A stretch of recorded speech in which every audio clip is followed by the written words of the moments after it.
everyone, welcome back to our channel. Today we have a very special guest with us. Let's welcome Benjamin. Hello. If you are engaged with the content today, or if you want to stay tuned for more interviews, for more personal journeys with many of crypto's finest officers, investors, or anyone you want to hear from, please like this video, subscribe to our channel, and leave a comment down below for who you want to hear us talk to for the next time. So, Benjamin, do you mind a brief introduction of yourself? Yeah, certainly. So my name is Benjamin Whitby. I am Head of Regulatory Affairs and Compliance with Qredo. Qredo is a decentralized MPC security / custodian layer that allows institutions, financial institutions, to secure and hold and transfer instantly their own assets. So yeah, we've been in stealth for a long time, and we're making some big announcements. So hopefully all your viewers will have heard a little bit about us by now. Yeah, if anyone want to get to know more about Qredo, please, don't hesitate to get in touch with Benjamin or with his team. So how did you start your journey with crypto? And we know that you're one of the OG, you're literally the OG for Qredo, and you joined the team very early on in the year. So would you mind just sharing with us, how did you get to know crypto, and how did you, start to kind of enter the industry? Yeah, so my background is in institutional capital markets. I built the world's first interest rate swaps trading platform back in 2001. And we sold that, and the CME kind of picked that up. And then I went through a number of different kind of consultancies and regulated firms. And it was whilst I was working at HSBC, actually, that I first came across crypto in 2013. Yeah, one of the staff members in Canada decided that they were going to go and test the world's first Bitcoin ATM, the RoboCoin ATM, and they put $50 worth of Canadian fiat into the ATM and got some Bitcoin back out of that, and Wired were there. They wrote an article about HSBC banker invests in Bitcoin, which went straight up the negative news media channels, landed on my desk in compliance, and that's when I first kind of said, right, okay, I need to look into this. It was about the time that Bitcoin first spiked to $1,000, and then obviously fell back to like $200. I spent a couple of years, well, three and a half years within HSBC, trying to move the needle, trying to move things forwards, and then got an opportunity to go full-time crypto in 2017, where we built in the UK, through a regulated sandbox position, the world's first Ethereum smart contract wallet with a Visa card, which was amazing. Mm-hmm. That project was incredible. But my background being capital markets, I was always looking for the opportunity to unlock proper transactions, real financial institutional flow, and really bring crypto into the world of the institutions and financial markets. And that really is the goal of Qredo, is to help provide that layer that financial institutions can use to start exploring this space with confidence. Wow, impressive. I mean, you summed up your journey in just 1 minute, but I'm really sure there's so many stories behind the door. And you were working for traditional banking, and then I'm sure there would be loads of changes, from traditional banking into crypto, as in it was such a new kind of concept back then. So what kind of intrigues and inspires you the most about this industry? Crypto assets are a new asset class. With Bitcoin, it was the first time that we ever had anything that, provably a digital scarce asset. When I give you, if I had an MP3 that I wanted to share with you, I could share it with you, and I could keep a copy of the MP3, and you could have a copy of the MP3, and that nearly destroyed the music industry.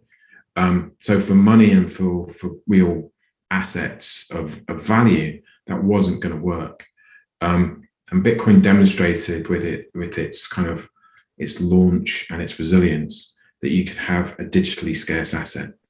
And once you get a digitally scarce asset, then you get the power to do business with the power of the internet combined. So you can do money, you can do contracts, you can do interest rate swaps, you can do credit default notes, you can do mortgages.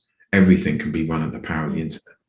But the challenges that Bitcoin faced and that many people have been trying to solve in this space have been about the security, and the way that the industry had been solving this up until Qredo came along with its MPC solution was to trust centralized parties.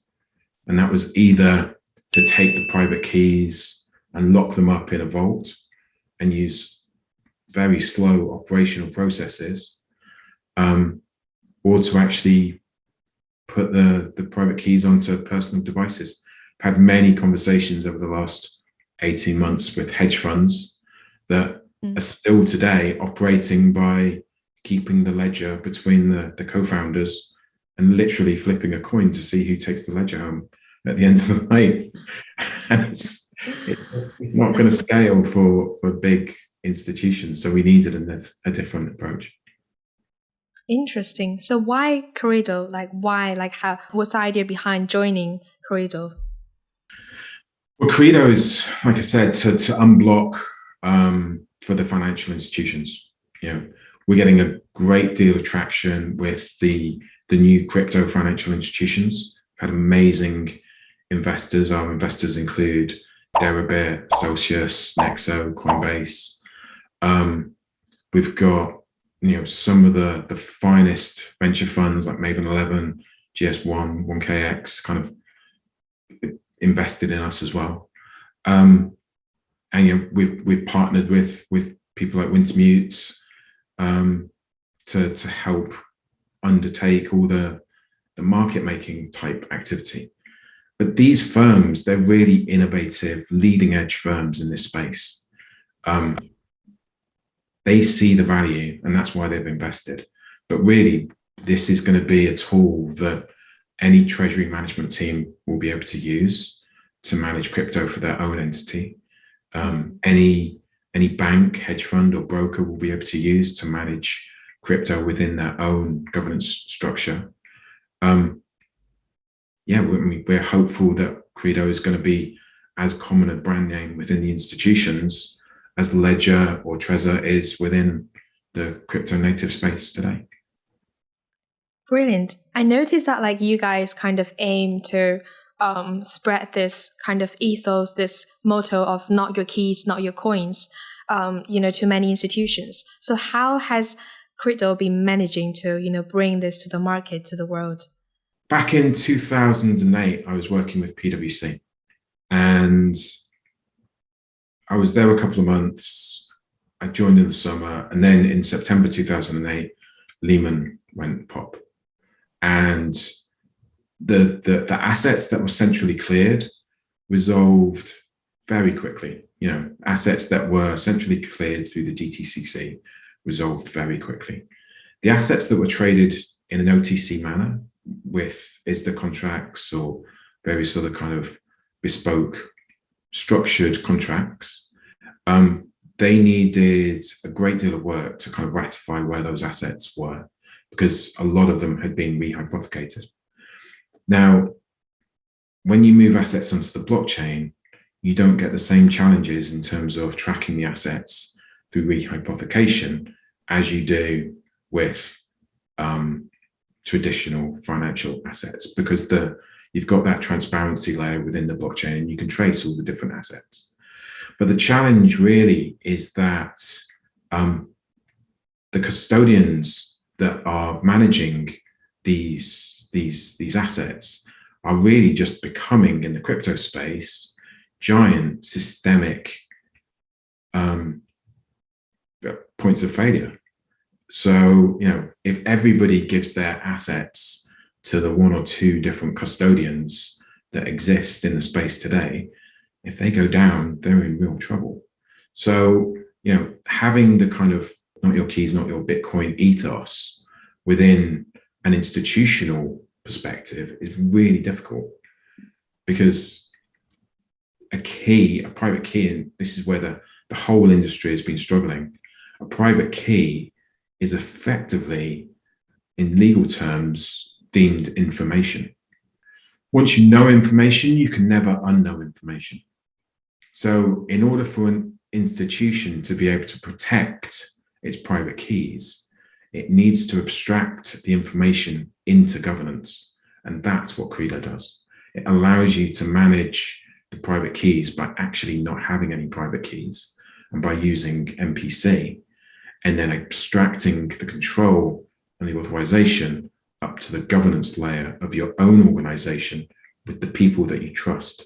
So you don't have to give all your assets to Lehman Brothers or equivalent. Yeah, so Qredo has helped people to, convert something that's maybe tangible into something that's intangible, but also controllable in a way. Absolutely. Yeah. I mean, the biggest problem with running a private key position, well, if you use a multi-sig, then you've got to have everybody sign off. So, there's been a great movement towards BLS signatures and threshold management for signing, which is something that we've worked into the Qredo position. But not only that, you need to be able to recognize that your organization will change with time. Some people will come and join the team, some people will leave. You don't want the same governance process to be absolutely locked in stone. You need your governance to be able to flex as you hire, fire, people move on, people get promoted. It needs to be an organic system, and that's what Qredo can deliver. Impressive, definitely. So, would you say there is something else that differentiates Qredo from, any other rivals in the market? Yeah, well, so we get compared with Fireblocks a lot, and the Fireblocks team are doing a great job. They're breaking ground in terms of MPC and what they're doing. We looked at what they were doing quite closely, and worked with the regulators to make sure that we identified any kind of risks that we thought that they might be tripping up, and made sure that we could avoid them. And as such, we got regulatory kind of clarity that Qredo isn't a custodian and holding the assets. So it's a global decentralized tool. And that means that the governance control rests solely with the financial institution that's holding those controls, holding those keys. Whereas the other counterparties on the market that we get compared to are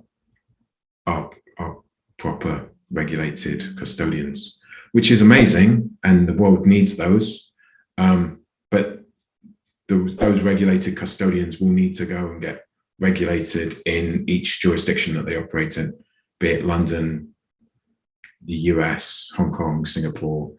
Whereas what we've built with Qredo is a global decentralized network that can spread and can match the governance requirements of the financial institutions, no matter where they're based. So if they're based in Vietnam, if they're based in Australia, if they're based in any country really, they'll be able to use the Qredo decentralized network to be able to secure their assets. Interesting. So basically, we all know that the market and the price has always been ever changing. It's not stable whatsoever. But it's good that Qredo has this flexibility, has this kind of capability to, like you said, offer the global market kind of advice or any services that would, be open enough to global clients. So we know that Web3 has been kind of a hot topic. What is Web3 and why does it matter? In order to understand what Web3 is and the decentralized nature of Web3, you really have to go back and look at what is Web1 and Web2. So, we've all probably seen and remember the very static websites that came out, that existed in the late 90s, that were basically marketing and brochure and adverts on the page. And then we progressed and we figured out through, it was actually kind of Bill Clinton signing off on the encryption and allowing encryption into the browsers that spearheaded Web 2.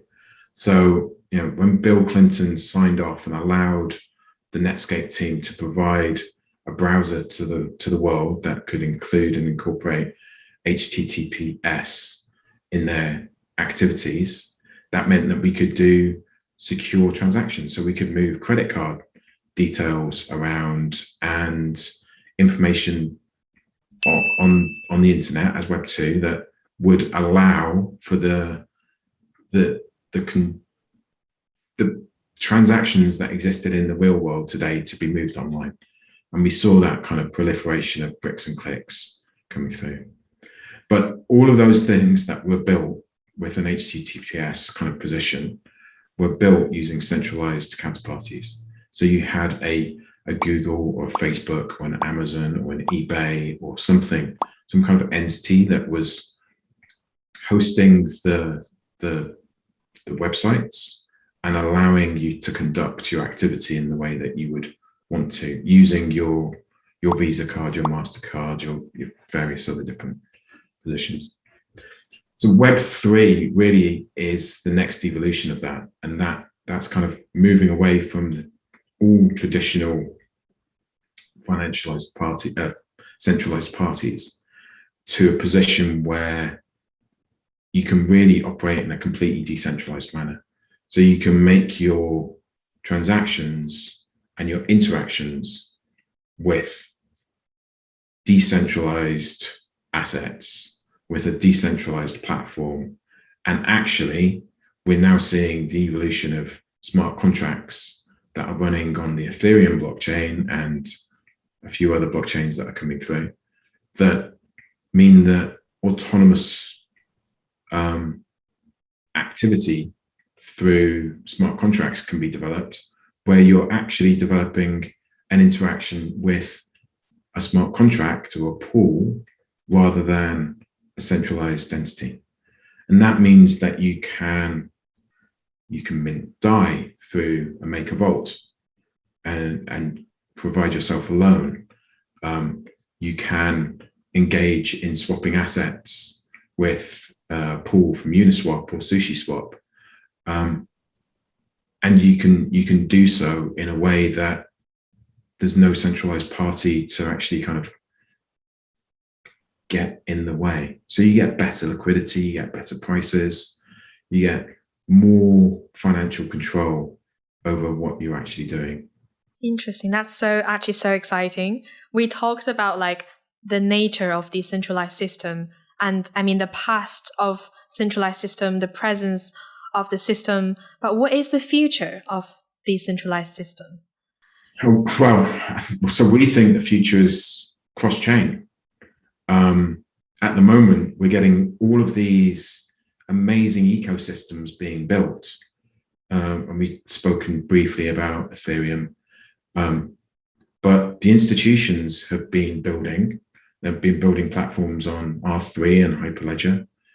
There are different ecosystems that are emerging, like Solana, Cardano, and Algorand, and different types of chain activity.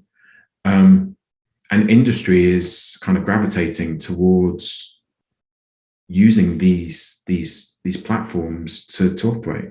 So we've got industry building a trade finance platform on one particular sector or thing that they're operating in. You've got banks and governments launching CDBCs on another chain, another position. And the challenge with that is it's great in isolation if everybody joins all chains, but actually you really need to just be able to conduct business in a very friction-free environment.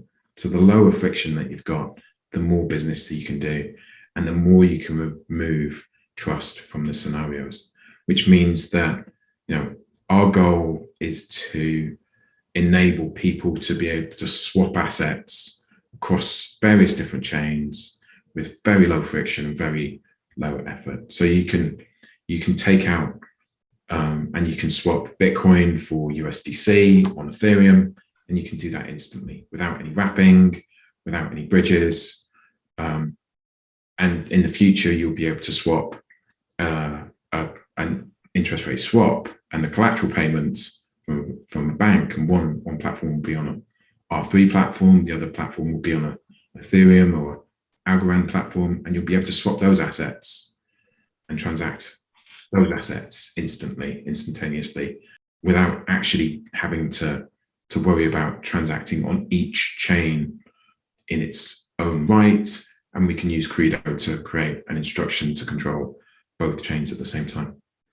So it's fair to say that you're like working on expanding the spectrum and to, develop like more functions, as well as reducing the time and effort spending on working on how to swap assets, making the exchange and stuff. And yeah, I mean, the first problem is security. The second problem is moving to a decentralized position. And then it's just a case of trying to find and unlock the network effects. And there's a great deal of excitement about what we're doing.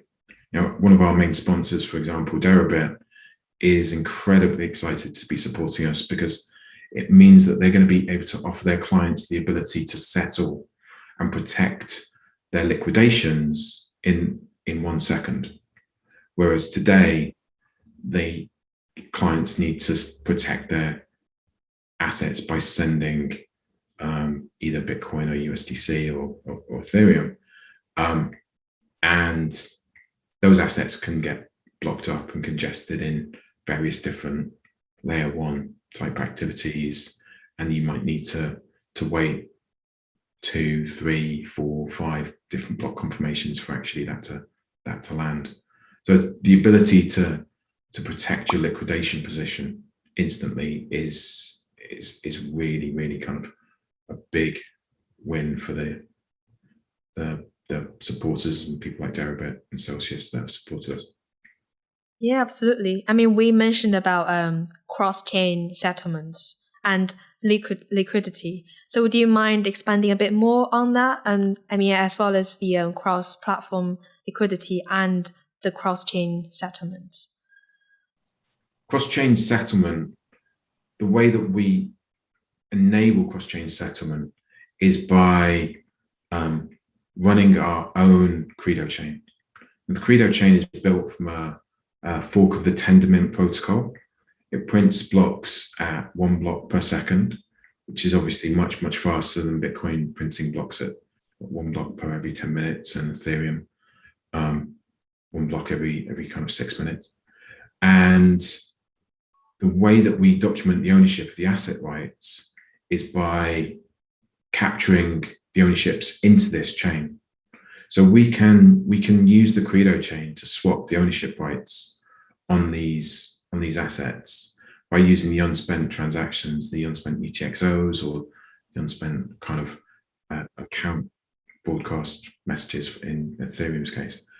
And we can therefore enable, through swapping those credentials, to allow you to control those assets in nearly instantaneous time, which is quite amazing. It allows you to make an onward transaction within the chain, or it allows you to make a withdrawal outside of the chain to any other layer one address. It really is kind of, they're your assets in every shape or form that you can possibly imagine. It's absolutely amazing. So please give yourself a bit credits on that. It's really amazing. So if anyone in front of, your phone or laptop, if you ever want to get to know more about the service, please let Benjamin know, or, get in touch with Qredo. Also, I am so impressed that you guys managed to obtain a $11 million seed raise. So how has that happened? Like, also you got backed by so many of the crypto's finest.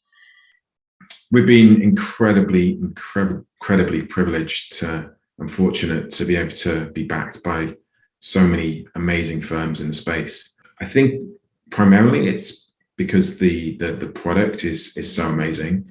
The vision and the team that Anthony Foy, my CEO, has put together is such a high caliber team. To be honest, we're quite an old team in crypto. We've all been around the block a few times. I mean, this is my second crypto startup. Anthony's had a number of deep tech platforms that he's taken to market, and we are all so excited by what Qredo can kind of unlock for the industry, and the fact that we've had so many different people from so many of the crypto's finest kind of investors just goes to show the deep kind of respect or due diligence that those teams have done in terms of engaging with us. Because really, we need what Qredo is bringing to the market if we're going to make the financial system into what we all believe the financial system will be.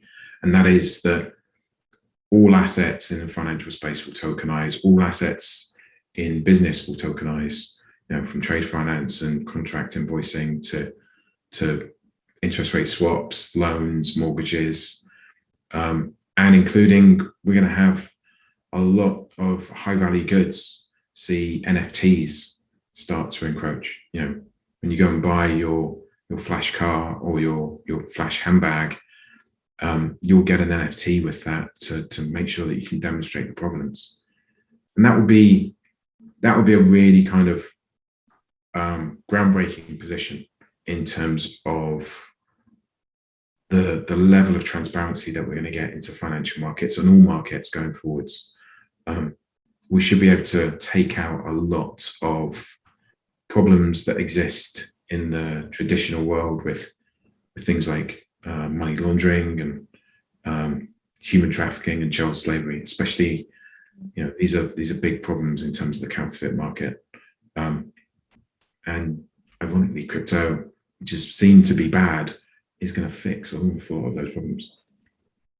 Yeah, we're all looking forward to that day that crypto, eventually change the world. So is there any prediction of, the trend of crypto and blockchain in general in, the upcoming year or maybe in the next couple of years?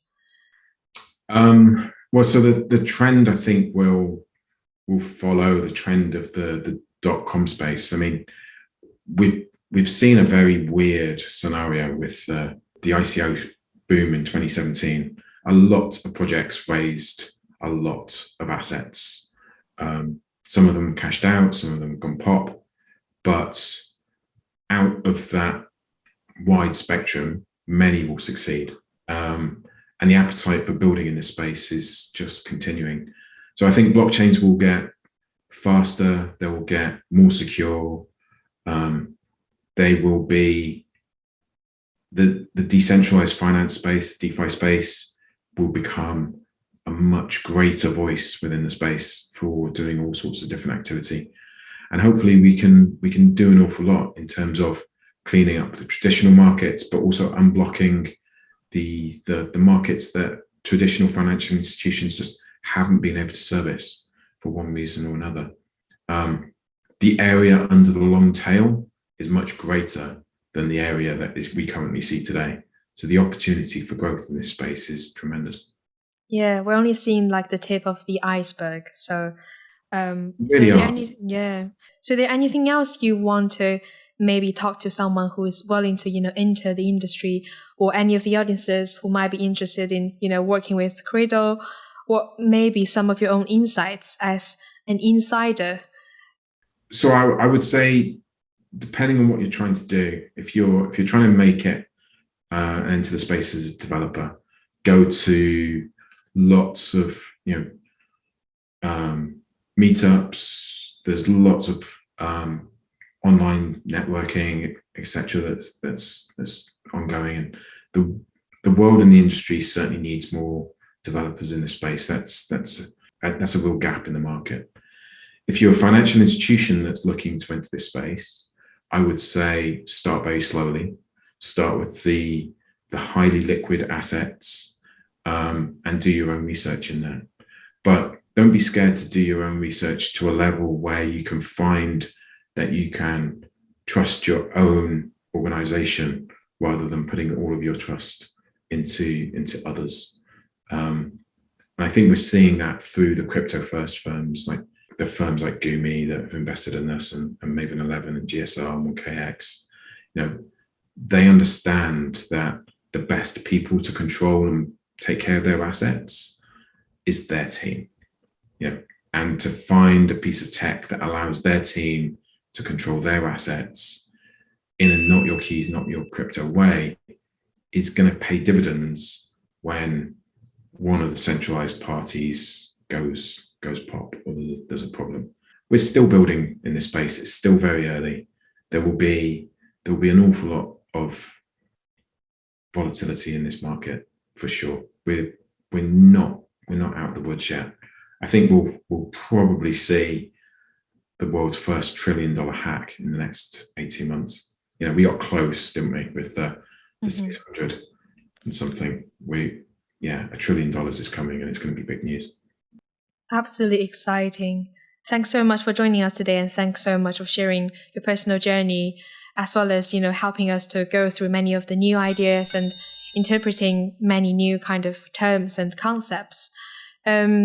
And also, thanks so much for putting so much effort and trust and promises in crypto. So thanks everyone for joining us today, and we really do hope you liked what we talked with Benjamin today. And if you do want to get to know more about crypto or any of the services that Qredo can offer, don't hesitate to get in touch. We got all the social handles linked down below.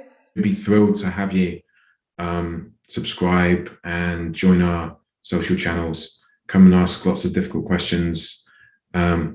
Reach out to the team. So info@Qredo or the social channels below. Yeah, so like the video and leave your comment down below. Stay tuned. Thanks guys, bye.